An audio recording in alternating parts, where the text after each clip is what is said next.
The clock on Lila Harper's phone glowed 12:47 a.m., casting a faint blue light across the cracked linoleum of her tiny Chicago apartment kitchen. The city outside was silent, the kind of hollow quiet that settled over the South Side when even the streetlights seemed too tired to flicker. Lila sat cross-legged on the floor, her back against the refrigerator, a threadbare baby blanket draped over her shoulders.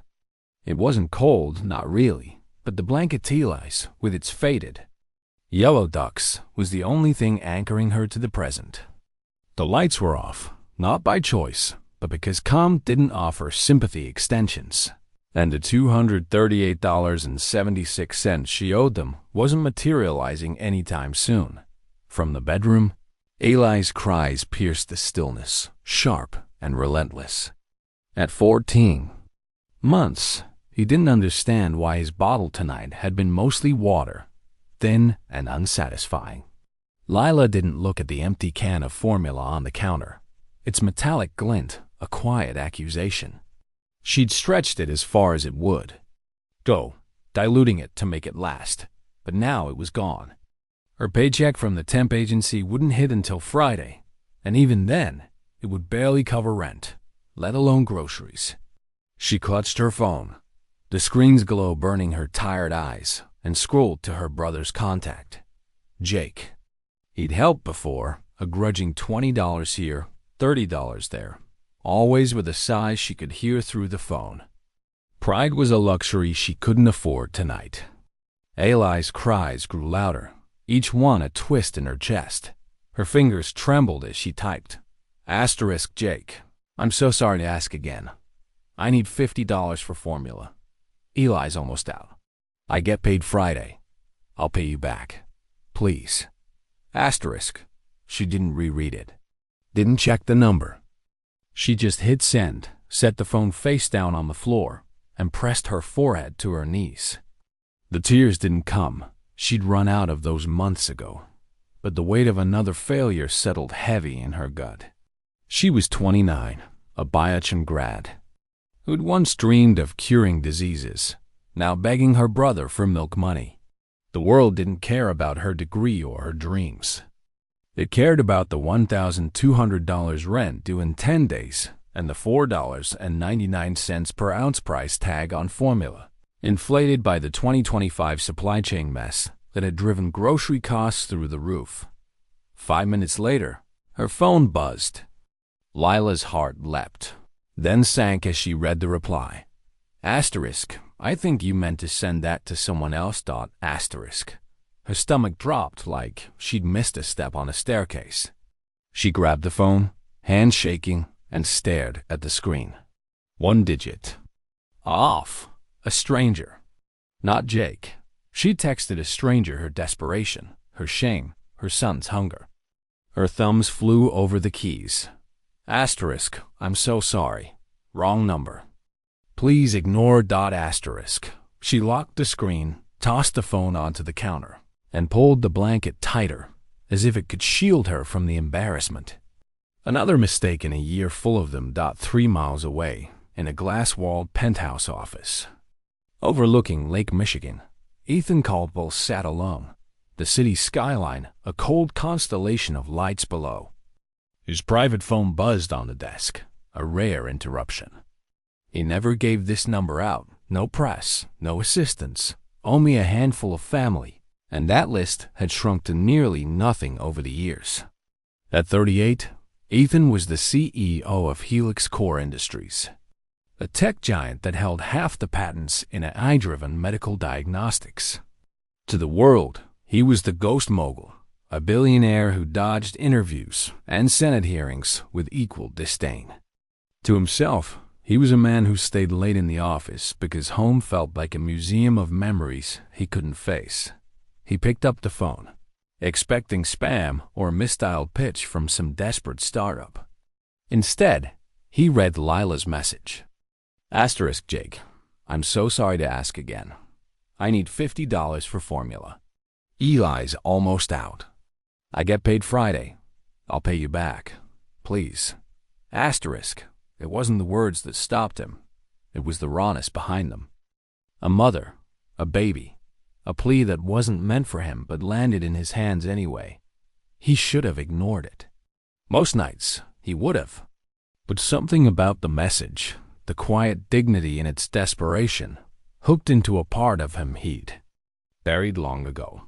He typed back, "Asterisk, is your baby going to be okay?"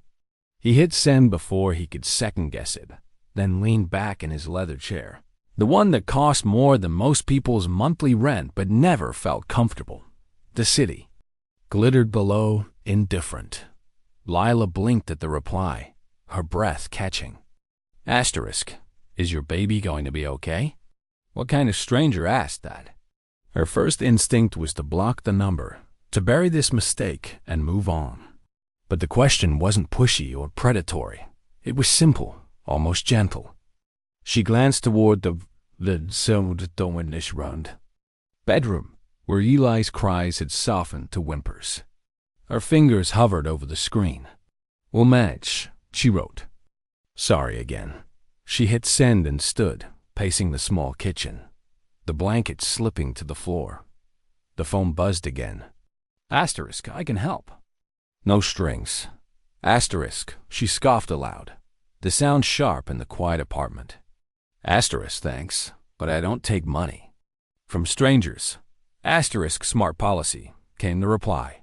"I'm Ethan. Now I'm not a stranger." Lila stared at the message, her pulse quickening. This wasn't normal. People didn't just offer help, not in her world, not without a catch. She rocked Eli back to sleep, his small body finally calming against her chest, and sat on the edge of her mattress, the springs creaking under her. Wait. The grief wasn't just about money, it was the exhaustion of scraping by, of explaining to a toddler why dinner was half a peanut butter sandwich, of knowing the landlord's texts would start again in a week. She did something she never thought she would. She opened the Venmo app, typed in the number, and sent her handle. 3 seconds later, her phone buzzed. $5,000 received from Ethan Caldwell. Lila froze. She blinked, opened the app, and checked again. $5,000, not $50. $5,000. Her hand shook as she typed, "Asterisk, this is too much. I only needed $50. The reply came fast. "It's already yours." No catch. One less thing to worry about. Asterisk Lila hadn't cried when she lost her job at the biotech startup that folded during last year's economic dip. She hadn't cried when her car was repossessed, or when Eli's father vanished the moment she showed him the pregnancy test. But this broke her. She pressed her hand to her mouth, tears spilling over her fingers. "Thank you," she typed. "I don't even know what to say." His response was simple. "Asterisk, you don't have to say anything. Just take care of Eli. Asterisk," she said. There, phone in hand, as Eli's breathing slowed into soft, peaceful puffs. The transfer screen glowed. $5,000, still there, still real. But then she noticed something that made her breath catch again. She hadn't told him her son's name. Eli. How did he know? Across the city, Ethan leaned back in his chair, the skyline reflecting in the glass walls like a painting he'd never wanted. He'd reread Lila's message, the one that had slipped through the cracks of his carefully guarded life. He didn't know why he'd sent the money, not entirely. Maybe it was the memory of his own hunger. Years ago, before the patents, before the billions, when a stranger's kindness had kept him from breaking. Maybe it was the name, Eli, reminding him of someone he'd lost. He typed one more message. "You didn't have to do that." Her reply came a moment later. "You didn't have to do that." He stared at the words, longer than he should have. Most people who contacted him wanted something: partnerships, investments, favors. Lila didn't. She was negotiating with her own pride, holding it like a shield even as she drowned. He respected that more than he expected. So he sent one last message. "Asterisk, tell me what kind of formula Eli needs. I want to send more. Not money-supplies. Asterisk, Her response was cautious. Only if it's really no strings. He typed back. Asterisk, I don't do strings. Strings are for people playing games. Asterisk the next morning. Lila woke to a knock at the door. Her heart stopped. No one knocked here. The landlord texted. Her neighbors avoided eye contact, and delivery drivers didn't climb 3 flights of stairs. For a building with a broken buzzer. She pulled on a hoodie, crept to the door, and peeked through the peephole. A delivery driver in a brown uniform stood holding 4 massive boxes. Delivery for Lila Harper, he said when she opened the door, her hands still shaky. She signed, mute, and dragged the boxes inside. On the living room floor, she opened them one by one. Formula 6 cans, the expensive kind she'd only seen in ads. Diapers, baby wipes, bottles, organic puree packets, even clothes, soft and branded, the kind Instagram moms posted with perfect filters. At the bottom of the last box was an envelope. She opened it slowly, her breath uneven. The note was simple, handwritten. Asterisk Eli deserves better than barely getting by. Ethan, asterisk Layla. Sat back, the note trembling in her hand. Eli stirred in his crib, cooing softly, oblivious to the shift in their world. She looked at the boxes, untouched for now, like a dream she wasn't ready to believe. Who was this man, and what did he want? She wasn't naive kindness like. This didn't exist, not without a price. She reached for her phone, hesitated, then typed Ethan Caldwell into the search bar. The results loaded faster than her heart could handle. Asterisk Ethan Caldwell, CEO of Helix Core Industries, net worth $11.80. Billion, private tech mogul, former military, media shy, widowed, no children. Asterisk. Her stomach flipped. This wasn't just a generous stranger. This was him, the man who owned half the patents in AI medicine, who reporters called untouchable, who walked out of Senate hearings with a clenched jaw and no comment. So why was he texting her? Why was he sending thousands of dollars in baby supplies to a woman with no job, no car, and a roof that leaked when it rained? Lila opened their chat again, rereading his last message. Eli deserves better than barely getting by. It didn't sound like a billionaire. It sounded like someone who'd known hunger and never forgot it. She typed, hesitated, then hit send. Asterisk. Why are you really doing this? The reply didn't come right away. She waited, her heart thudding, until the phone buzzed. Asterisk. Because I know what it's like to lose someone you can't save. And because no child should ever feel that kind of pain.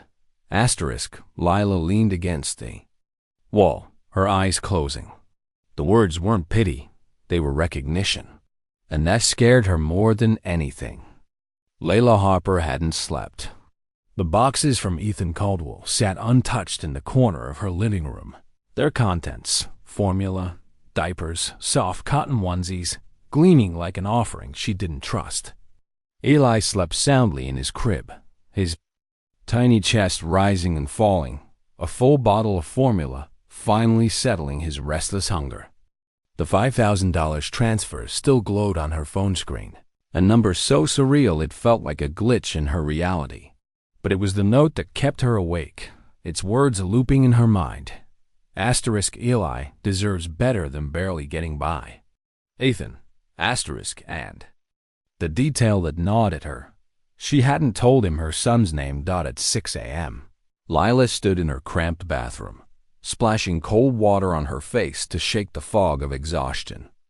The mirror reflected a woman she barely recognized, dark circles under her eyes, hair pulled into a messy bun, a thrifted sweater that hung too loose on her frame. She'd been a biochem researcher once, poring over diagnostics data at Novigen, a startup that had promised to revolutionize cancer detection before it collapsed in the 2024 economic dip.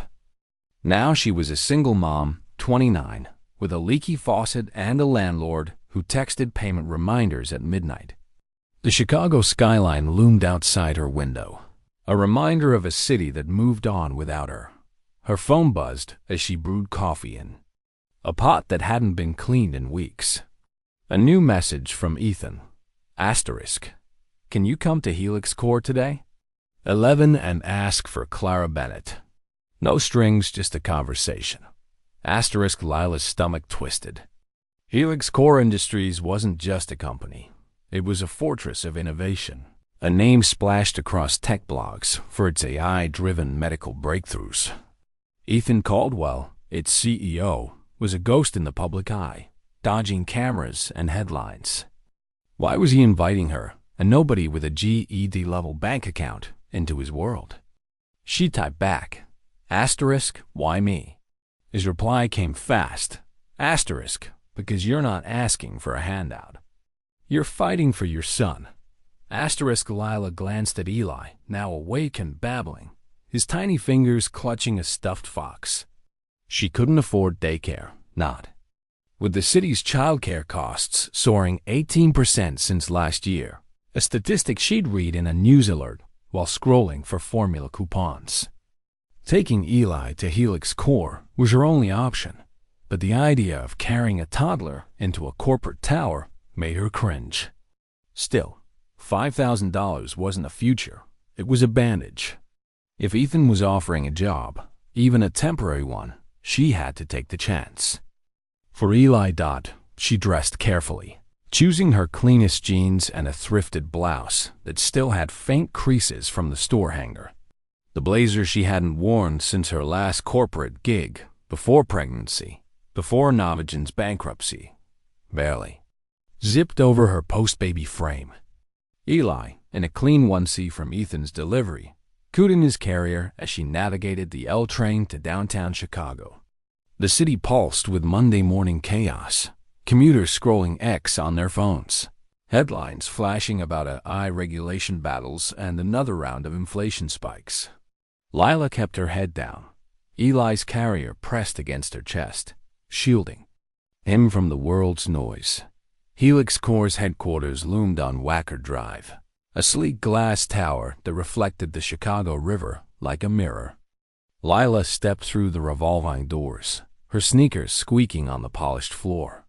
The lobby wasn't the marble and gold excess she'd expected, no ego, just clean lines, high ceilings, and a quiet efficiency that made her feel instantly out of place. Awards lined the walls. Innovator of the Year, 2024, AI Patent Leader. A receptionist with a warm smile looked up. Lila Harper, you're expected. 37th floor. Clara Bennett will meet you at the elevator. Lila's heart thudded. Asterisk expected? She hadn't confirmed she was coming. The elevator ride felt endless, the digital display ticking up as Eli babbled softly, oblivious to her nerves. When the doors slid open, a woman in her mid-40s greeted her, her sleek black hair pulled into a low bun, a tablet tucked under her arm. Lila, I'm Clara Bennett, Ethan's chief of staff, she said, her smile professional but warm. And this must be Eli. She crouched slightly, waving at Eli, who grinned back. Clutching his fox tighter, Clara led her down a hallway lined with glass offices and subtle security cameras, the hum of productivity buzzing beneath the silence. Ethan's in meetings, but he asked me to give you a tour and answer any questions, Clara said. Lila's voice came out smaller than she meant. I'm not sure what this is. It feels like a setup for a punchline. Clara's smile didn't waver. Ethan doesn't do punchlines. He does precision. They stopped at a wide door, and Clara swiped a keycard. Inside wasn't a conference room or an office. It was a nursery. A crib sat in one corner. Soft rugs covered the floor, and blackout curtains framed the small window. Toys were neatly arranged, plush and colorful, alongside a changing table stocked with diapers. Lila's hand flew to her mouth, her throat tightening. He thought it might help you feel more comfortable, Clara said softly. Not every workplace is built for parents. Lila stepped inside, her eyes tracing the details. The organic snacks, the ergonomic rocking chair, the faint scent of lavender. It wasn't expensive for show. It was thoughtful, deliberate. Every detail screamed someone had paid attention. She turned to Clara, her voice barely above a whisper. Why is he doing this? Clara's gaze held hers, steady and knowing. Because he knows what it feels like to walk in alone. They moved to a smaller meeting room, where Clara set a mug of coffee in front of Lila. Eli's carrier rested beside her, his soft snores grounding her racing thoughts. Clara sat across from her, tapping her tablet. Ethan mentioned you have a background in biochemistry, diagnostics specifically. Novogen, right? Lila nodded, surprised. Yeah, before things got complicated. She didn't elaborate Clara. Didn't need the story of a startup's collapse or a pregnancy that derailed her career. He's offering a temporary position, Clara continued. 3 months, finance audit support. Flexible hours, on-site or remote. The pay's more than fair. Lila opened the folder Clara slid across the table. The number on the offer let her $85,000. For 3 months made her blink twice. It was more than she'd earned in a year at Novogen. This is real? She asked, her voice catching. Clara nodded. As real as that nursery. Lila glanced at Eli, then back at the folder. And if it's not a fit? Clara's smile was firm. You walk. No questions. Back in the nursery, Lila settled Eli into the crib, his stuffed fox tucked under his arm. She stood there, watching him, her mind spinning. The money, the nursery, the job, it was too much, too fast. Ethan Caldwell wasn't just a billionaire. He was a man who'd built an empire in a city that chewed up dreamers like her. She'd searched him again last night, finding only 3. Photos online, one from a Senate hearing, his jaw tight. Another at a tech conference, eyes distant. The third older, with a woman who must have been his wife, both smiling in a way he didn't anymore. Widowed, the article said. No children. Clara's voice pulled her back. I've worked for Ethan for 8 years, she said, leaning against the doorframe. I was in a bad spot once, stuck under a boss who made my life hell. Ethan saw it, gave me a way out. Not everyone gets that. Lila studied her, catching the edge in her tone. Who was the boss? Clara hesitated, then said, Miles Thornton. Our CFO. He's intense. Let's leave it at that. Layla's phone buzzed as Clara stepped out. Another message from Ethan. Asterisk. The nursery's for Eli, but the job's for you. You in? Asterisk. Her fingers hovered over the screen. She thought of Eli's empty bottle, the overdue bills, the way her life had shrunk to survival. She typed, Asterisk, I'm in. But I don't do debts. His reply was instant. Good. Neither do I, asterisk. That night, Lila sat on her couch, asleep against her chest. The boxes from Ethan finally unpacked. The formula cans lined her counter, a small army of security. She opened her laptop, pulling up Helix Core's website. The company's mission statement glowed, advancing human health through AI. But it was the news articles that caught her eye, whispers of internal tension. Budget cuts and a board pushing for faster AI rollouts despite regulatory scrutiny. In 2025, AI was a battlefield, with Congress debating data privacy and tech giants like Helix Core caught in the crossfire. Lila closed the laptop, her mind racing. Ethan's kindness wasn't charity. It was calculated, precise. He'd seen something in her, but what? And why did Clara's mention of Miles Thornton carry a warning? She looked at Eli, his tiny hand curled around her finger. Whatever this was, she'd walk into it with eyes wide open. Not for Ethan, not for herself, for her son. Lila Harper stepped off the L train at 7:45 a.m., the Chicago wind cutting through her thin blazer as she clutched Eli's carrier against her chest. The city was waking up, its pulse quickening with commuters scrolling X on their phones. Headlines. flashing about AI ethics hearings and another spike in gas prices. Lila kept her head down, navigating the crowded platform, Eli's soft coos grounding her against the chaos. It was her first official day at Helix Core Industries, and the weight of it sat heavy in her chest, not just the job, but the question that had kept her up all night. Asterisk, what does Ethan Caldwell really want? Asterisk, the Helix Core lobby was as intimidating as she remembered, its clean lines and quiet efficiency, a stark contrast to her South Side apartment, where the radiator hissed and the landlord's texts never stopped. She adjusted Eli's carrier, his stuffed fox peeking out, and approached the receptionist, who greeted her with a nod. "Welcome back, Ms. Harper. 37th floor, same as yesterday." Lila forced a smile, her sneakers silent on the polished floor as she headed to the elevator. The nursery was ready when she arrived, Eli's space a small oasis of plush toys and soft lighting. She settled him in, kissing his forehead before stepping across the hall to her new office. The space was modest but sleek. A wide desk, dual monitors, and a chair so ergonomic it felt like a betrayal of her old life. A glass partition separated her from the nursery, letting her keep an eye on Eli as he babbled at a stack of plush blocks. Lila sat, her hands hovering over the keyboard. She hadn't touched a corporate system in over a year, not since Novagen's collapse left her scrambling for temp jobs, barista shifts, data entry, anything to keep the lights on. But as she logged into Helix Core's internal network, something familiar stirred. Her brain clicked into gear, the old rhythm of analyzing data, spotting patterns, chasing truths.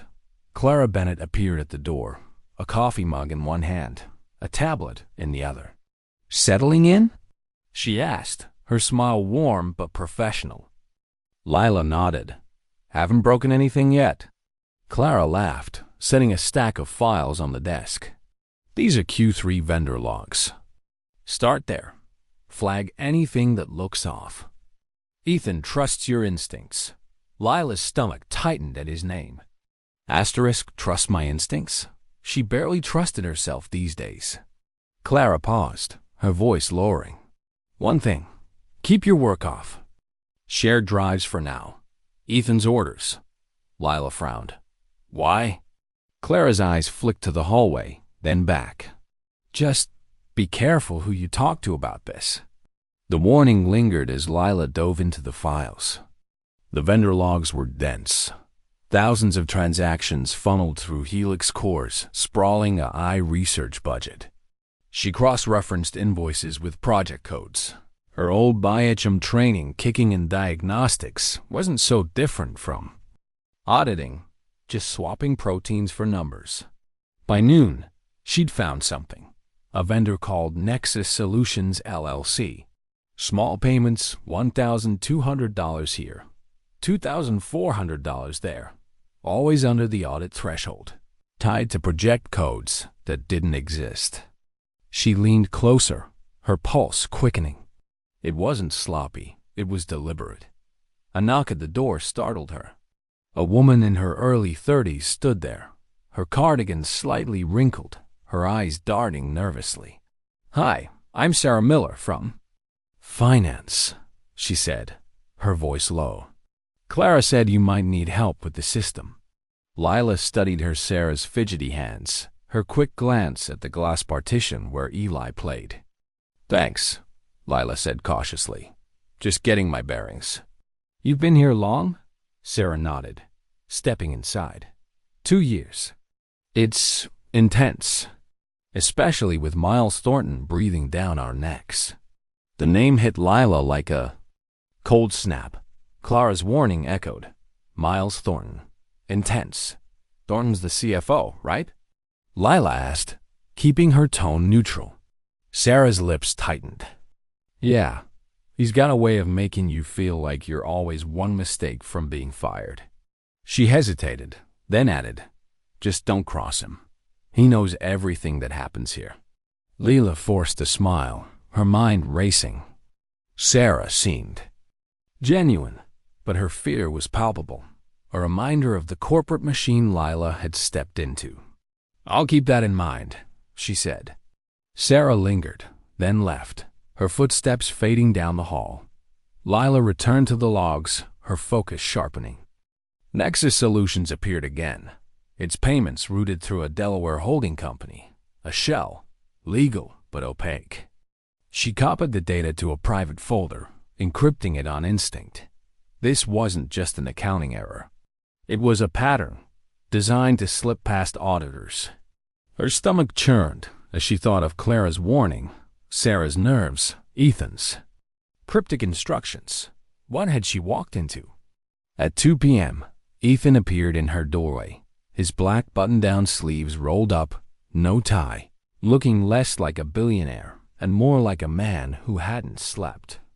"Settling in okay?" he asked, glancing at Ely through the glass, then at her screen. Lila nodded, her guard up. "I haven't broken anything yet," he smirked, stepping inside. "Give it time." She caught herself smiling, then stopped. "I'm in the Q3 reconciliations," she said, pointing to the monitor. "There's a vendor Nexus Solutions. Their payouts don't match any real projects." Ethan's expression shifted, not surprised but focused, like a chess player seeing a move he'd anticipated. "Already?" he asked. "You're fast." Lila shrugged, her voice steady despite the nerves. "They're not well hidden. Either someone's lazy or they're counting on no one looking." Ethan's jaw tightened, just slightly. "Anything feel off to you?" She hesitated, then said, "It's not random. The amounts are too consistent, too clean. Someone's hiding something in the noise." He nodded, his eyes holding hers a moment too long. "Keep digging, but quietly.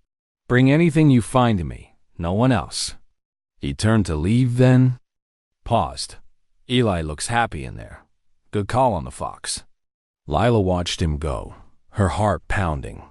His ease with Eli's name, his insistence on secrecy. It didn't add up. She wasn't naive. Billionaires didn't hand out jobs in nurseries without a reason. Was she a pawn in some corporate game? A way to clean up a mess he couldn't touch himself? She glanced at Eli, now napping with his fox tucked under his chin, and felt a surge of resolve. Whatever Ethan's motives, she'd play along for now. That night, back in her apartment, Lila couldn't shake the unease. She'd fed Eli a full bottle, the first in weeks without rationing, and tucked him into bed, his soft snores filling the quiet. She opened her laptop, digging deeper into Nexus Solutions. The Delaware address led to a mailbox drop. No real office, no employees listed. It was a ghost, just like Ethan's public persona. She was about to close the laptop when her phone buzzed with a text from an unknown number. Asterisk. "Don't dig too deep. Lila, you don't want trouble." Asterisk. Her breath caught, her hands freezing over the screen. The message was encrypted, sent through an app she didn't recognize, the kind tech blogs warned about in 2025's cybercrime wave. She stared at the words, her heart racing. No one at Helix Core had her personal number except Ethan and Clara. Had someone hacked the system? Was it Miles Thornton already watching her? She thought of Sarah's nervous glance, Clara's cryptic warning. Her first instinct was to call Ethan, but she stopped herself. Trust was a luxury she couldn't afford, not yet. She locked the phone, checked the apartment's deadbolt, and pulled Eli's crib closer to her bed. The boxes from Ethan sat in the corner, their promise of security, now tinged with threat. Lila lay awake, the city's hum filtering through her thin walls. She wasn't just in over her head. She was swimming in waters she didn't understand. But Eli's steady breathing anchored her. She'd survived worse layoffs, eviction notices, a father who'd ghosted her son. This job, this mystery, this threat, it was just another fight. And Lila Harper didn't run from fights, not when her son was on the line. Lila Harper woke to the sound of Eli's soft babbling, his tiny hands waving in the crib beside her bed. The clock read 5:30 a.m., the Chicago dawn still a faint bruise on the horizon. Her phone sat on the nightstand, its screen dark but heavy, with the weight of last night's message. Asterisk, don't dig too deep. Lila, you don't want trouble. Asterisk. The words had burned into her mind, each syllable a warning she couldn't shake. She checked the deadbolt again, the third time since midnight, and brushed her teeth in the kitchen sink. The bathroom faucet's drip a reminder of everything she couldn't fix. Not yet by 7 a.m., she was on the L train. Eli's carrier pressed against her chest, his stuffed fox tucked under his arm. The city buzzed with early commuters, their phones flashing X-posts about AI regulation battles and a new wave of layoffs in Chicago's tech sector. Lila's thoughts were elsewhere on Nexus Solutions, the ghost vendor she'd found in Helix, Core's logs, and the encrypted threat that knew her name. She wasn't naive. Corporate games were dirty, and she'd stepped into one without a map. But Eli's steady breathing against her kept her grounded. She wasn't just fighting for a paycheck, she was fighting for him. The Helix Core lobby felt less intimidating today, its sleek efficiency almost familiar. The receptionist nodded as Lila passed, her badge now clipped to her blazer like a shield. She settled Eli in the nursery, his giggles at a plush elephant easing the knot in her chest. Across the hall, her office waited, its dual monitors glowing, with the vendor log she'd left open yesterday. Clara Bennett had told her to keep her work off shared drives, and Ethan Caldwell had been clear. Bring anything you find to me, no one else. The secrecy didn't sit right, but neither did the threat on her phone. Lila dove back into the Nexus Solutions data, her fingers flying over the keyboard. The payments were small, always under $5,000.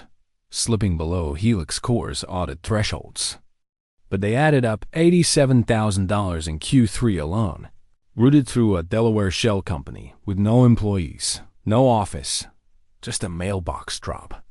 She cross-referenced the project codes tied to each payment. Asterisk AID EV3921, MEDRES 4078, Core TECH1142 asterisk. None existed in the company's active database. Her pulse quickened as she traced the funds further, finding they funneled into a holding account labeled Trinix Holdings. Another shell, registered in Delaware, untouchable without higher access. She leaned back, her coffee gone cold. This wasn't a mistake. It was a machine, built to siphon money quietly, strategically. Someone inside Helix Core knew the system too well, had designed it to hide in plain sight. She thought of Sarah Miller's nervous glance, Clara's warning. About Miles Thornton, the CFO. Was he the architect? And if so, why was Ethan, a billionaire who could hire armies of auditors, trusting her to find it? At 10 a.m., Lila encrypted her findings on a flash drive and messaged Ethan. Asterisk, need 5 minutes. It's important. His reply was instant. My office. Now asterisk. She hesitated, glancing at Eli through the glass partition, his tiny hands stacking blocks with fierce concentration. She grabbed the drive and headed to the 38th floor, her heart thudding with every step. Ethan's office was a study in contrasts. Floor-to-ceiling windows showcasing Chicago's skyline, but curtains drawn halfway, casting shadows across.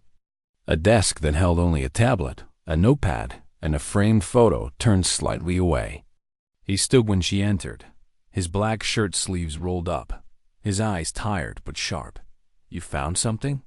He asked, not sitting, his voice low but urgent. Lila handed him the drive. It's not confirmed, but it's enough to raise questions. He plugged it into his tablet, scrolling through her report-highlighted payments, ghost project codes, the Delaware shell. You pulled this from Q3? He asked, his brow furrowing. Yes, but it spans earlier quarters, Lila said. The vendor doesn't exist. The payments route through a shell called Trinix Holdings, masked under smaller invoices. Ethan leaned back, exhaling through his nose. It's clean. Too clean. Lila crossed her arms. Which means whoever did it knows the system, knows it well. Ethan's jaw tightened, just enough to confirm her suspicion. You already suspected something, she said, her voice steady despite the weight of the moment. He looked at her, his gaze unwavering. I've been watching the numbers drift since late last year. Finance flagged nothing too subtle, too easy to explain away. Lila frowned. Why not bring in an outside firm? He hesitated, his fingers tapping the desk. I don't know who I can trust. The words landed heavy, a confession that carried more than corporate strategy. Lila felt it, the isolation of a man who'd built an empire but couldn't lean on it. She understood that kind of loneliness, the kind that came from losing too much, too fast. So what now? She asked. Ethan's eyes met hers. Keep going. Quietly. No names, no email trails. If anyone asks, you're reconciling back-end billing records. Lila tilted her head. You're asking me to investigate your own company. He didn't blink. I'm asking you to find the truth. She held his gaze, searching for a catch, but found only resolve. And if I find something ugly? She asked. Ethan's voice was low, certain. Then we deal with it. Back in her office, Lila's mind raced. She checked on Eli, now napping. With his elephant, then returned to logs. She dug deeper, running Nexus Solutions Tax ID through an open business registry. The address pinged back to a downtown Chicago mailbox drop, the kind used by startups and scammers alike. The executive agent was a law firm specializing in anonymity, no names, no faces. Her stomach tightened. This wasn't greed. It was planned. Extraction, designed to run for years. She was about to log out when a notification popped up. A recovered email chain, buried in a deleted server folder. It was from Miles Thornton's assistant, requesting override access to procurement logs for executive audit preparation. The date matched the first Nexus Solutions transfer, $2,400, Q2 2024. Lila's breath caught. The email didn't name Miles directly, but the signature was his assistant's, and the access request went to a server only senior executives could touch. She copied the email to her encrypted folder, labeling it proof. Her phone buzzed, pulling her from the screen. Another message from the unknown number. Asterisk. You're asking questions you shouldn't. Stop now, or Eli pays the price. Asterisk. Lila's blood ran cold. The message was sent via a new app, Signal, encrypted and untraceable. The kind tech blogs warned about in 2025's surge of cyber threats. She stared at the words, her hands trembling. Eli, they'd named her son. This wasn't a warning anymore. It was a threat, personal and precise. She locked her phone, her eyes darting to the nursery. Eli slept oblivious, his elephant clutched tight. Lila's mind raced. Miles Thornton's name loomed larger now, his shadow stretching across the data, the email, the threat. But why was Ethan so sure she could find this? And why was he keeping her in the dark? She thought of his tired eyes, the photo on his desk, the way he'd said, I don't know who I can trust. She wasn't sure she trusted him either, not completely. But she trusted herself, her instincts, her need to protect Eli. Lila stood, checking the nursery door's lock, a habit from her apartment's flimsy deadbolt.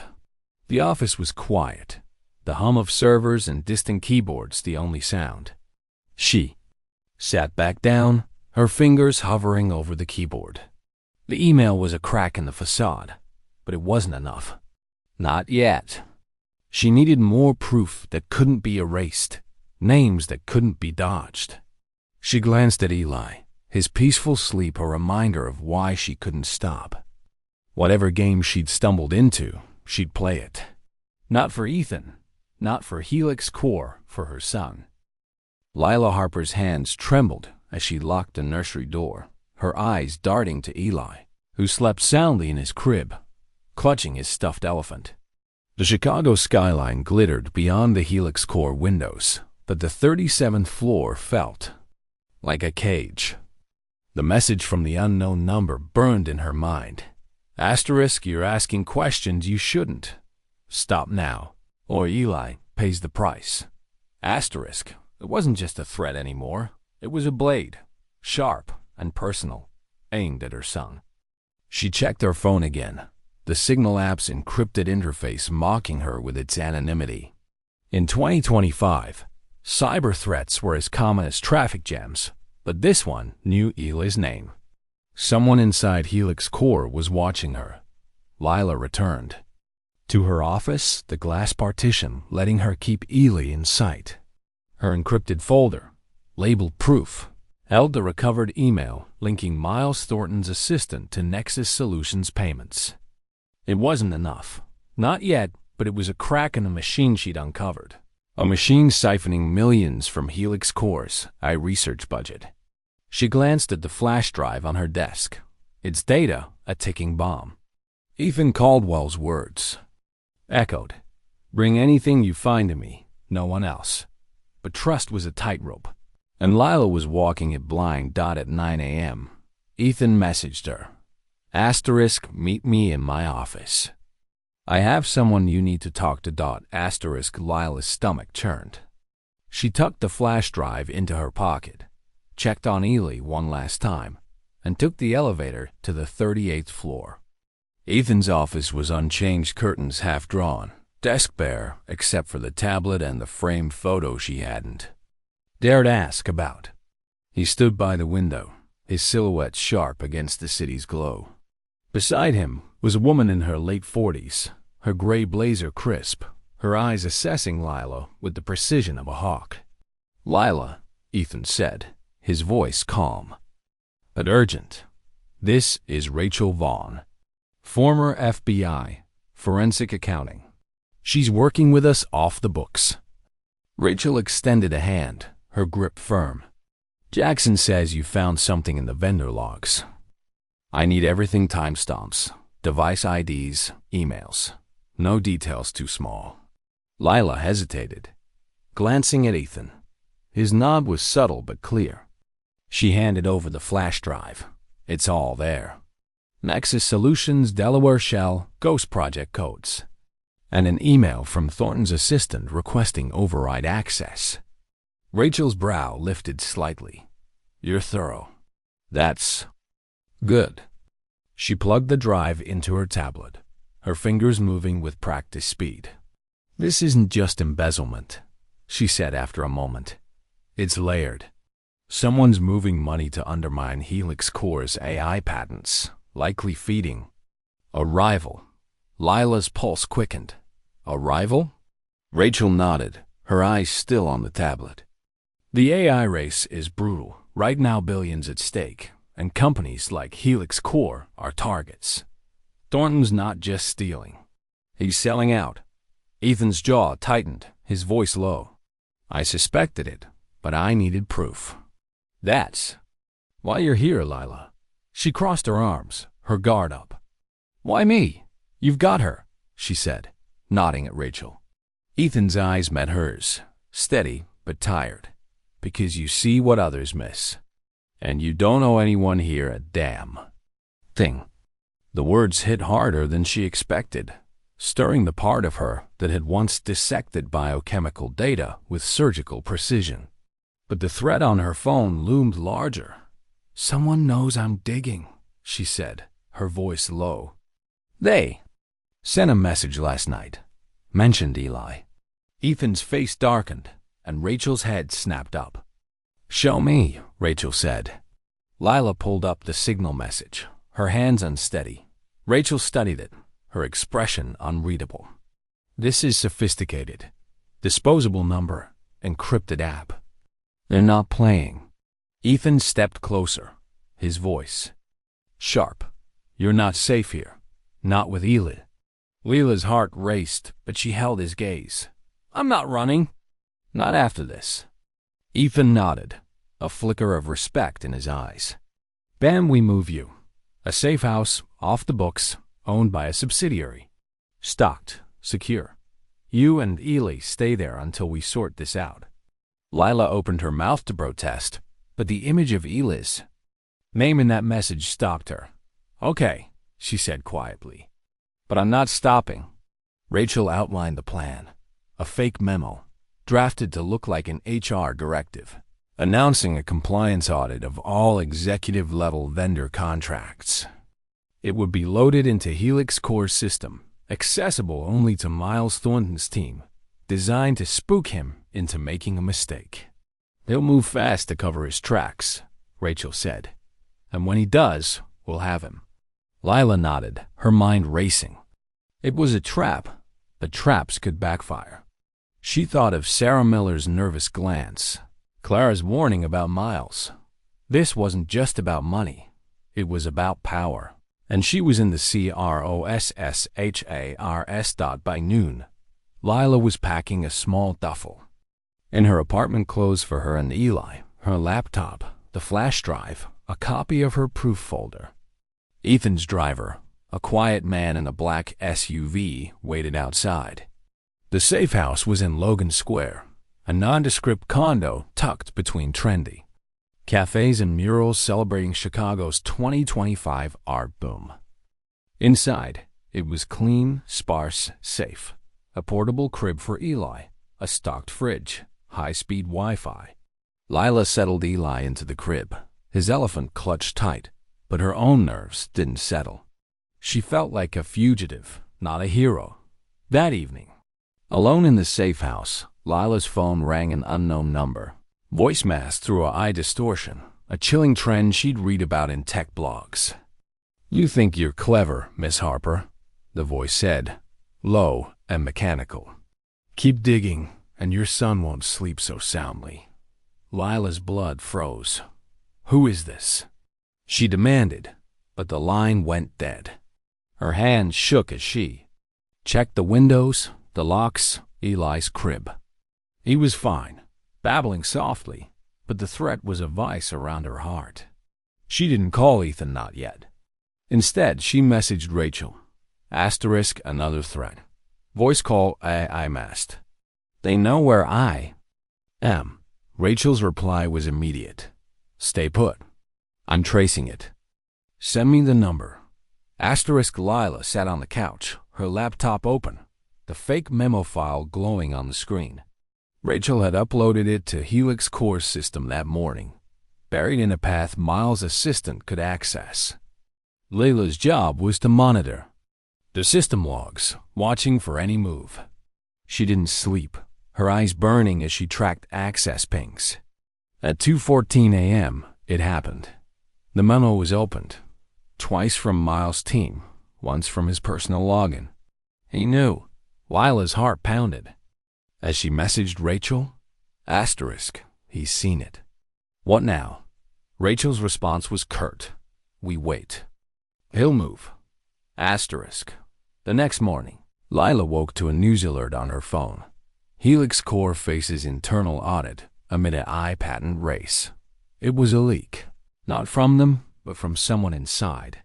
Ex-posts were already circulating, speculating about financial mismanagement, with anonymous accounts hinting at a rogue employee stirring trouble. Lila's stomach dropped. Was that her? She checked her encrypted folder, still secure, but the threat from last night echoed. "Your son won't sleep so soundly." She thought of Eli, now playing with his blocks, oblivious to the storm. She thought of Ethan, his tired eyes, his insistence on trust. And she thought of Miles Thornton, a man she'd never met, but whose shadow loomed over every move she made. At 10 a.m. Ethan called, his voice tight. "Miles is moving. He filed an ethics complaint with the board, claiming I've been diverting funds to bribe an external hire you." Lila sat hard on the couch, her breath catching. "He named me?" Ethan's pause was heavy.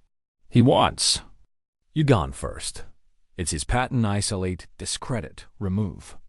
He's betting the board won't dig deeper. Lila's hands curled into fists. Will they believe him? She asked. Some might, Ethan said. But not if we move first. His voice softened, just slightly. You ready to go public with this? Lila looked at Eli, his tiny hands stacking blocks into a wobbly tower. She thought of the nights without power, the watered-down formula, the way Ethan's kindness had given her a lifeline she hadn't asked for. I've never been more ready, she said, her voice steady. She wasn't just fighting for Eli. Anymore, she was fighting for the truth, and she'd be damned if Miles Thornton took that from her. Lila Harper sat at the safe house's small kitchen table, her laptop open, the Helix Core security feed glowing on the screen. The conference room on the 37th floor was stark, its glass walls reflecting the Chicago skyline like a silent witness. Her heart pounded as she adjusted the feed's angle, zooming in on the empty table where Ethan Caldwell would soon face Miles Thornton. Eli slept in his portable crib, his stuffed elephant tucked under his arm, oblivious to the storm about to break. Lila's phone buzzed with a text from Clara Bennett. Asterisk 10 a.m. sharp. Stay in your office. But Ethan says keep the feed ready. Asterisk. Lila's fingers tightened around the phone. She wasn't supposed to be here, watching. But Clara's earlier message asterisk I. Say yes asterisk had been clear. Lila wasn't sitting this out. The past 36 hours had been a blur of adrenaline and fear. Miles' ethics complaint, accusing Ethan of bribing her to cover financial mismanagement, had landed like a grenade. X was already ablaze with anonymous posts, some calling her a whistleblower hero, others branding her a corporate pawn out to sabotage Helix Core's AI empire. The 2025 social media landscape was a battlefield polarized, vicious, with bots and hired trolls amplifying every rumor. Lila's name hadn't been leaked yet, but the pressure was mounting. The fake memo Rachel Vaughn had planted had done its job. Miles was spooked, moving fast to discredit Ethan before the truth came out. Lila checked her encrypted folder, proof, now bulging with Data Nexus Solutions ghost payments, the recovered email from Miles' assistant device IDs, linking every transaction to a single access point. Rachel's team had verified it all, tying the funds to Trinix Holdings, a Delaware shell suspected of funneling money to a rival AI firm, Cyphertech, which had been snapping up patents in the 2025 race for medical AI dominance. Lila's stomach churned. This wasn't just theft, it was betrayal, designed to cripple Helix Core from within. At 9:58 a.m., the conference room door opened on the feed. Miles Thornton walked in, his navy suit tailored to perfection, his expression a mask of casual confidence. Lila leaned closer, her breath shallow.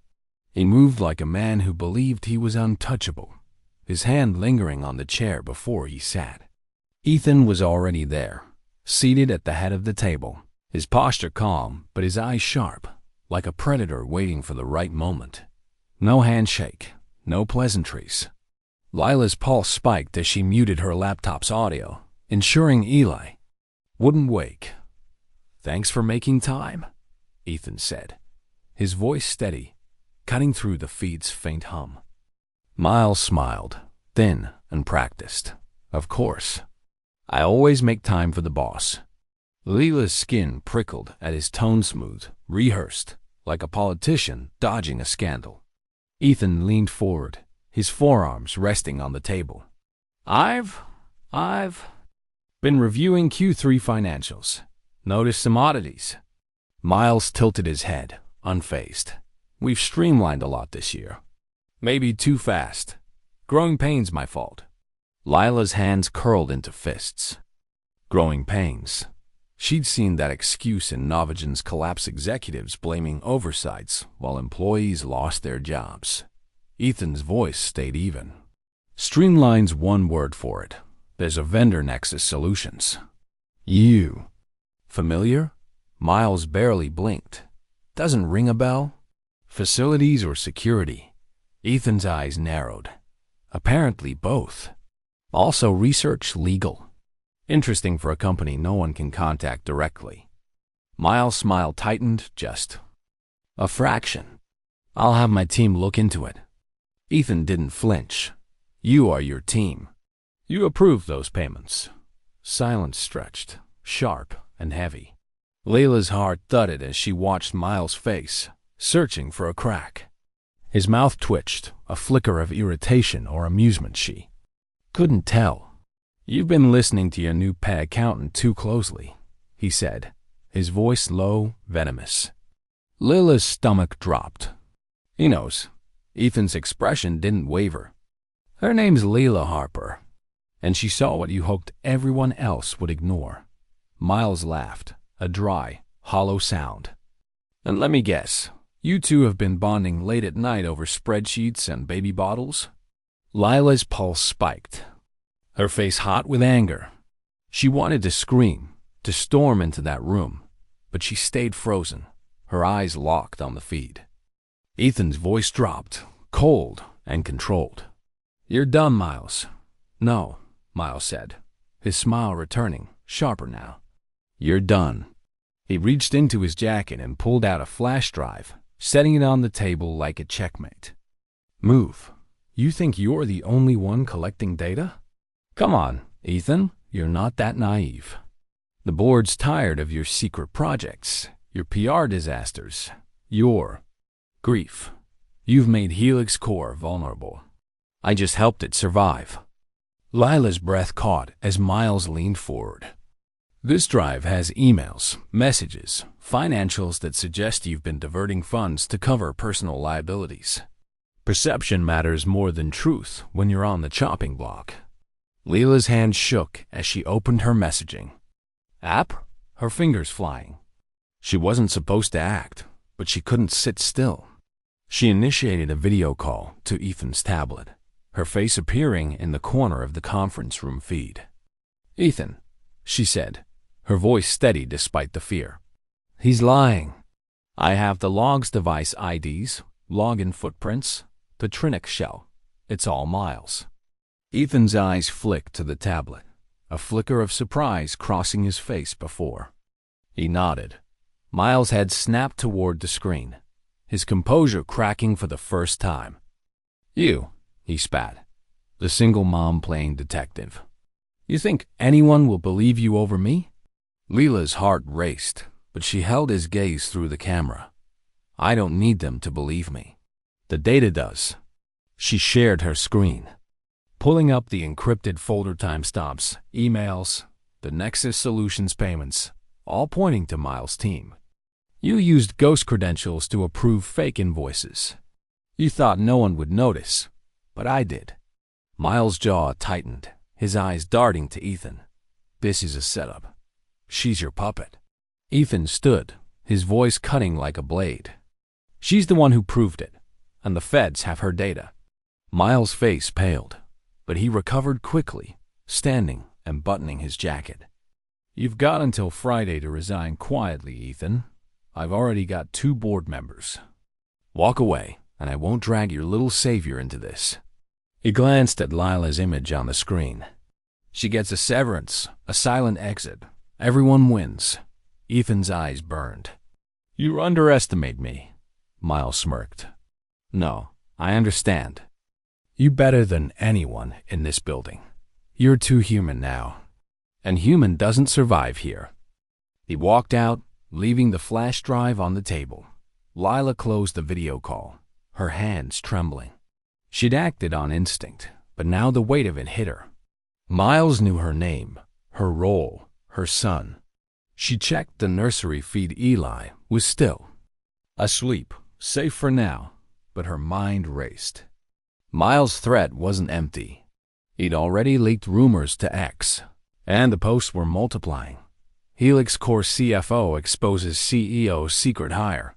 Single mom manipulates tech giant. Some praised her as a hero. Others called her a fraud. The kind of polarized smear campaign that could ruin her in hours. In 2025, Social media wasn't just noise, it was a weapon. She messaged Rachel Vaughn. Miles is counterattacking. He's got fake data and board support. Rachel's reply was swift. We expected this. The memo worked. He's panicking. We go public now. Lila's phone buzzed again, this time with a news alert. Helix Core CEO under fire for financial misconduct. Her name wasn't mentioned, but the implication was clear. Miles was painting her as Ethan's pawn, a desperate single mother bought with a job and a nursery. Her throat tightened as she thought of Eli, the threats, the ex-posts. She wasn't just in a corporate game. She was in a war. Ethan called minutes later, his voice urgent but calm. You weren't supposed to jump in like that, Lila's jaw set. I wasn't supposed to watch you get blindsided either. There was a pause, then a faint warmth in his tone. You're braver than most, Lila. We're releasing the press. Statement tonight, everything you found, verified by Rachel's team. It's going to get loud. Lila looked at Eli, his tiny hands curled in sleep. I can handle loud, she said. Just make sure Miles doesn't win. Ethan's voice softened. He won't. Lila Harper sat on the edge of the safe house couch, her laptop open, the Helix Core press release glowing on the screen. Helix Core Industries investigates high-level financial misconduct. The statement, released at 6:43 p.m. the previous night, was short, precise, and devastating, detailing forensic irregularities and misappropriation of vendor payments without naming Miles Thornton directly. But the subtext was clear, and the world had taken notice. Lila's phone buzzed incessantly, a flood of notifications from X, news alerts, and encrypted messages from Rachel Vaughn. Eli slept in his portable crib, his stuffed elephant clutched tight, oblivious to the firestorm his mother had ignited. The Chicago skyline glittered beyond the safe house's window. But Lila felt exposed, as if the city itself were watching her. By 8 a.m., the story had gone viral. Finance blogs screamed headlines.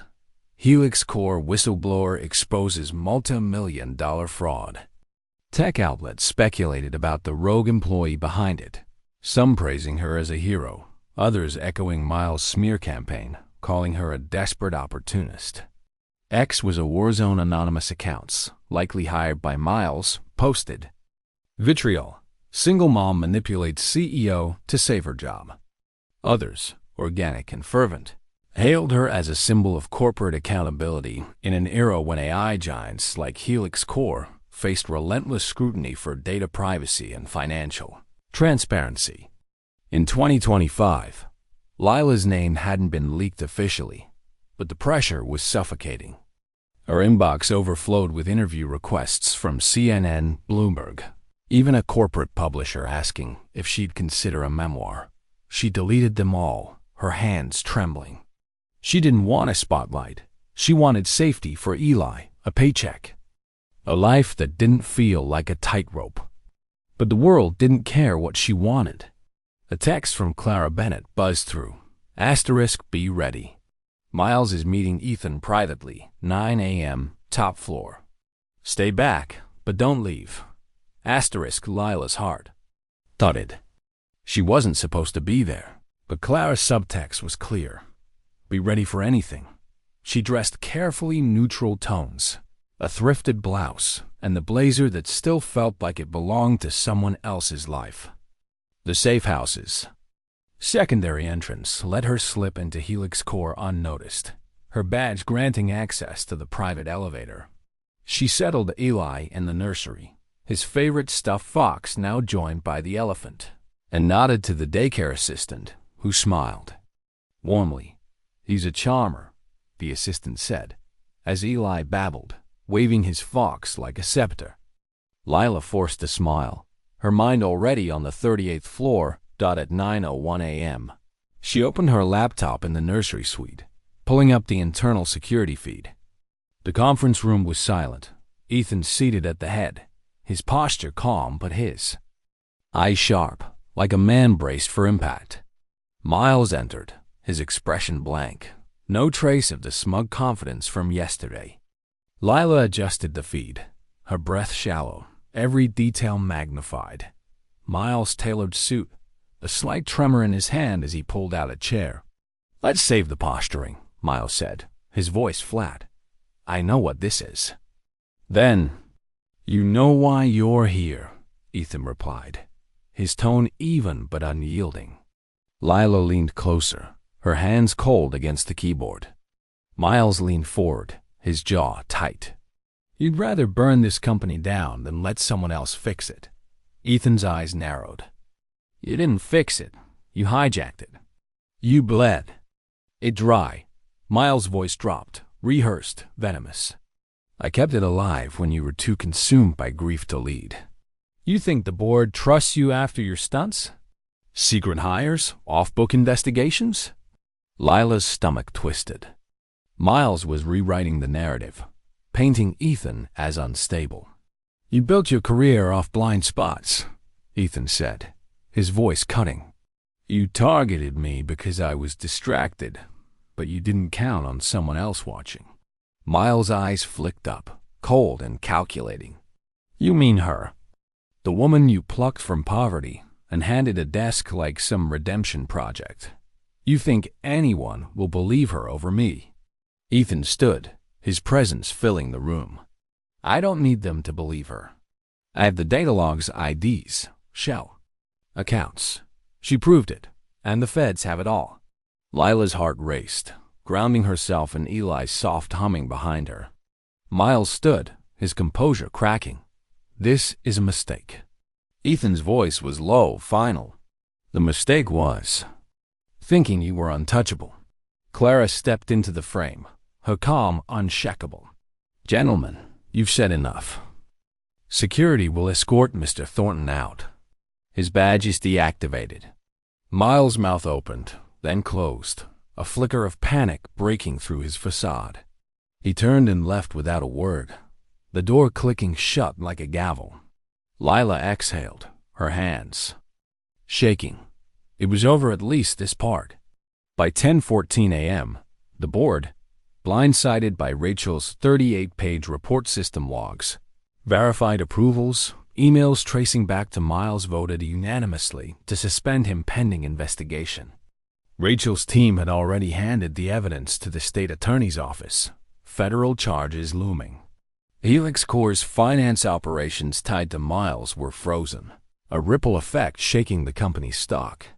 Lila stood at the nursery window, arms crossed, watching the city exhale. The ex-posts were relentless now, some hailing her as a single mom who took down a titan, others spreading Miles' lies.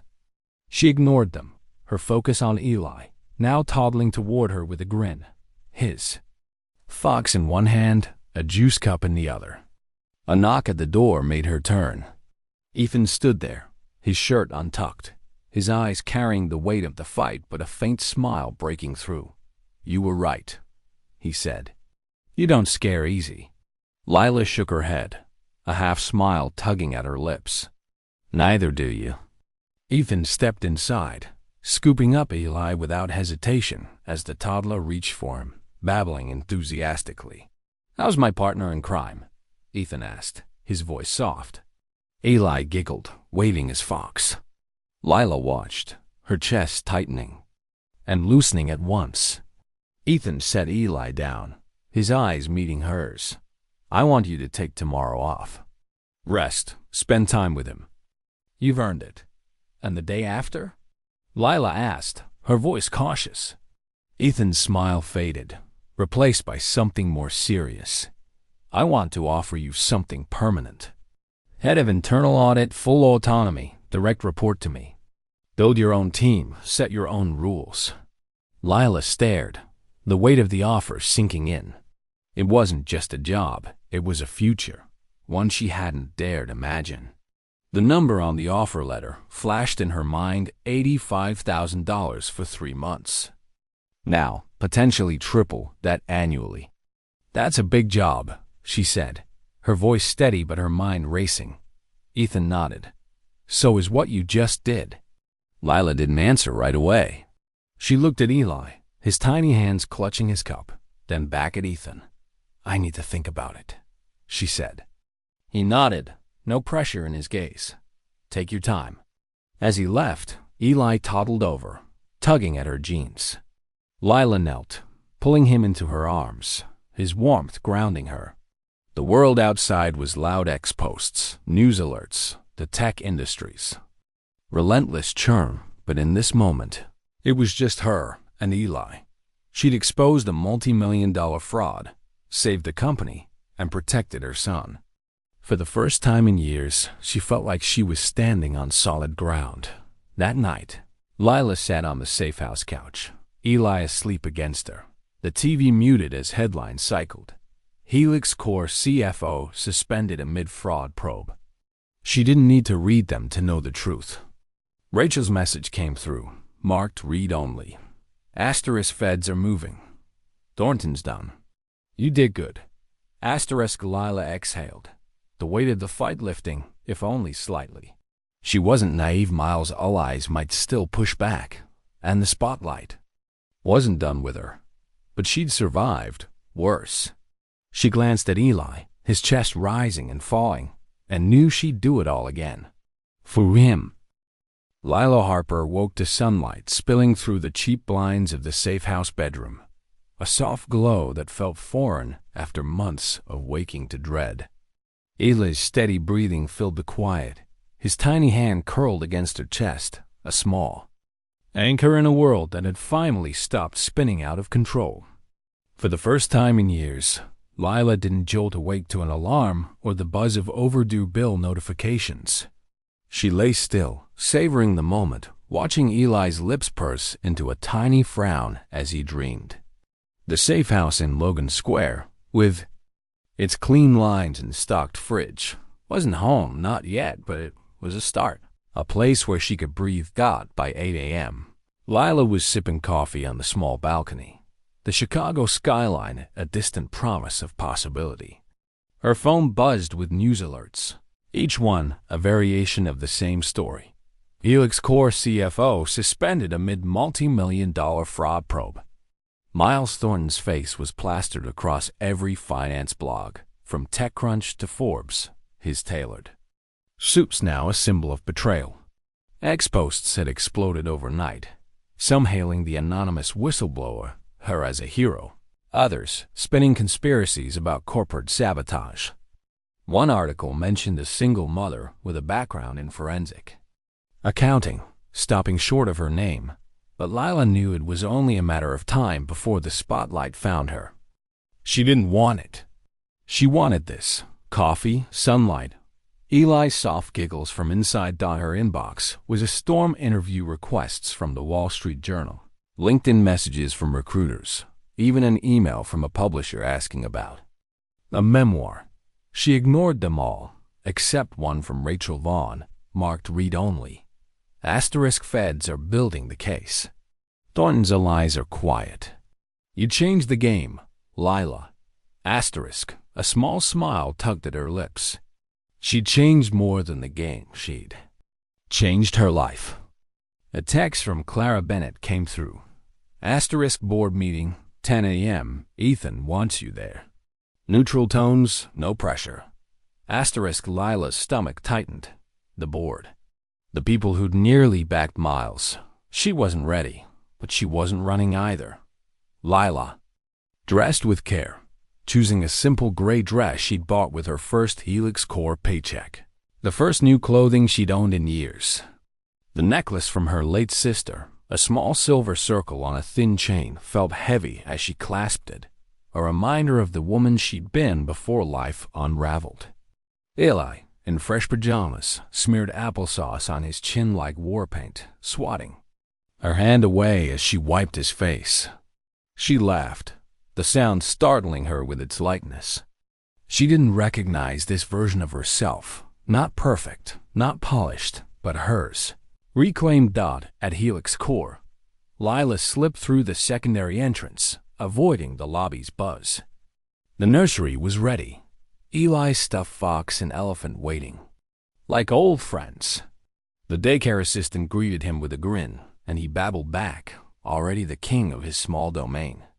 Lila took the private elevator to the 38th floor, her badge now reading Lila Harper, Director of Internal Audit. Clara met her at the doors, her smile warm but sharp. "He's been watching the clock since 7 a.m., she said, nodding toward Ethan's office.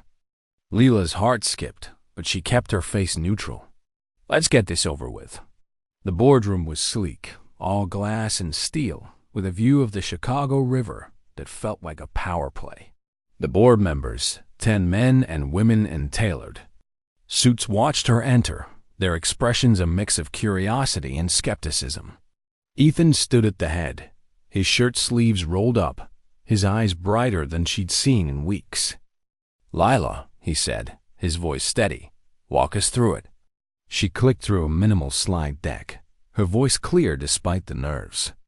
"This is the new internal compliance framework, transparent, decentralized, triple audited.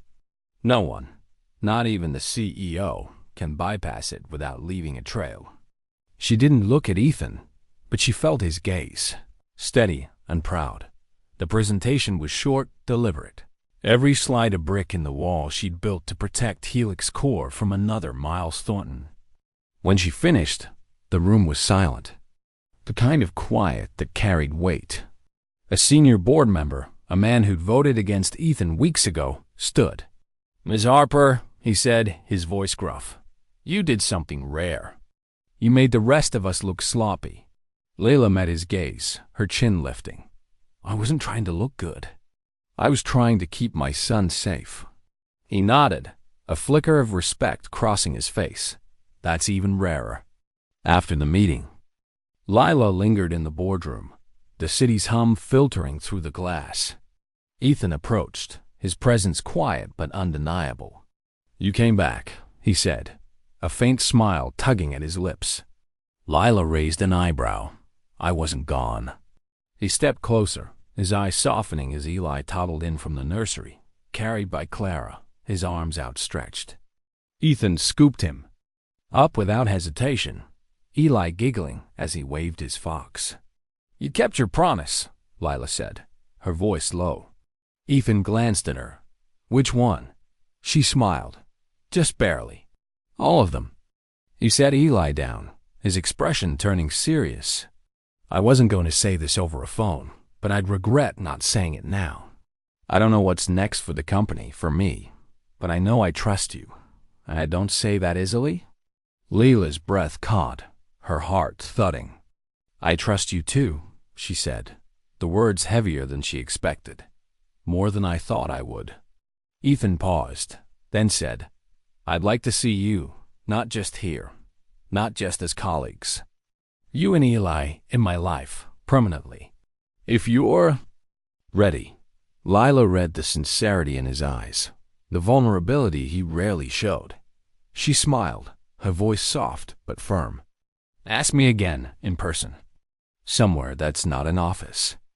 A minute later, her phone buzzed with a text. "Asterisk dinner tonight? You picked the place." She laughed, typing back. "Eli's a picky ear. You sure you're ready for that?" His reply was instant. "I'm ready for anything."